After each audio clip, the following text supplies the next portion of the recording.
সবাই কেমন আছো? তো আর একটা ভিডিও নিয়ে চলে এলাম। আজকে শরীরটা খুব খারাপ, তার মধ্যে এই যে এটা তো জ্বালাচ্ছেই,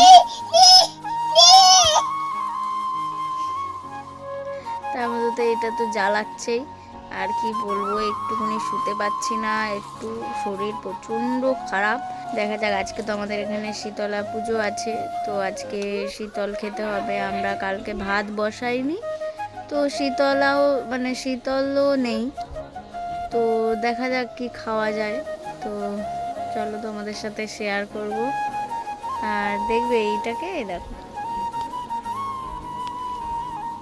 দেখেছ, বদমাশি করেই যাচ্ছে সারাদিন, আমাকে একটু শুতে দিচ্ছে না, সারাটা দিন বদমাশি বদমাশি বদমাশি খালি।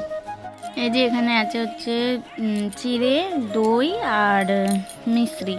এই যে এই দইটা নিয়েছি, আজকে শীতল পান্তা, তো পান্তা তো রাখা হয়নি, তো এই জন্য আজকের দিনে এই খাবার, আমরাও এই খাবো।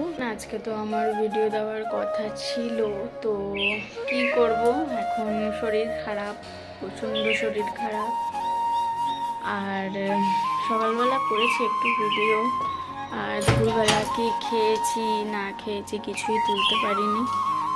এখনও শরীরটা মানে একটু ভালো আছে, একদম যে ভালো হয়ে গেছে পুরোপুরি সেটা না। তো আমাদের এখানে রাস্তা হয়েছে, দেখবে একটা জিনিস, দাঁড়াও, এই দেখো, তো পুরো অল রাস্তা হয়ে গেছে আমাদের এখানে। এটা খুব মানে কি বলবো, খুবই খারাপ, বেরোতে পারিনি একদম, কালকেও বেরোতে পারিনি, আজকেও বেরোতে পারিনি। তো এটুকুনি ওই দুপুরবেলা কি করলাম, দুপুরবেলা চিড়ে তো খেতে নিয়েছিলাম, আমি তো টক দই খাই, তো টক দই দিয়ে চিড়েটা ভালো লাগলো না, তো আমি খেতে পারিনি। তো আমি পান্তা ভাতই খেয়েছি, সেই পান্তা, আজকে শীতল পান্তা আমাদের এখানে, তো ওই পান্তা ভাতই খেয়েছি। আর ওআরএসের জল তো খাচ্ছি, কন্টিনিউ খাচ্ছি ওআরএসের জল। দেখা যাক কালকে কি হয়। তো আজকে লং ভিডিও বলতে এটাই, তো আমার মানে চুল ফুল কিচ্ছু ছাড়ানো নেই, কিচ্ছু না, মানে খুবই বিধ্বস্ত অবস্থা। শুধু স্নানটা করে মানে চুল ফুল ভিজিয়ে স্নান করে ওই চুলেই মানে থেকে গেছিলাম, চুল টুল কিচ্ছু ছাড়ানো হয়নি।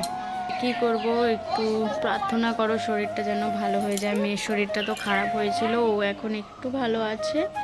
এখন মানে আমার শরীর চোখ মুখ দেখে তো বুঝতেই পারছো কি হাল, আর কি বলবো। তো রাস্তা তো হয়েছে, রাস্তা হওয়ার পরে পরেই দেখো কুকুরে পাড়িয়ে দিয়ে কি করেছে। তো টাটা সবাইকে, আজকের মতো এখানেই, আবার পরে একটা নতুন ব্লগে তোমাদের সাথে দেখা হচ্ছে। আশা করি তখন শরীরটা অনেকটা সুস্থ থাকবে।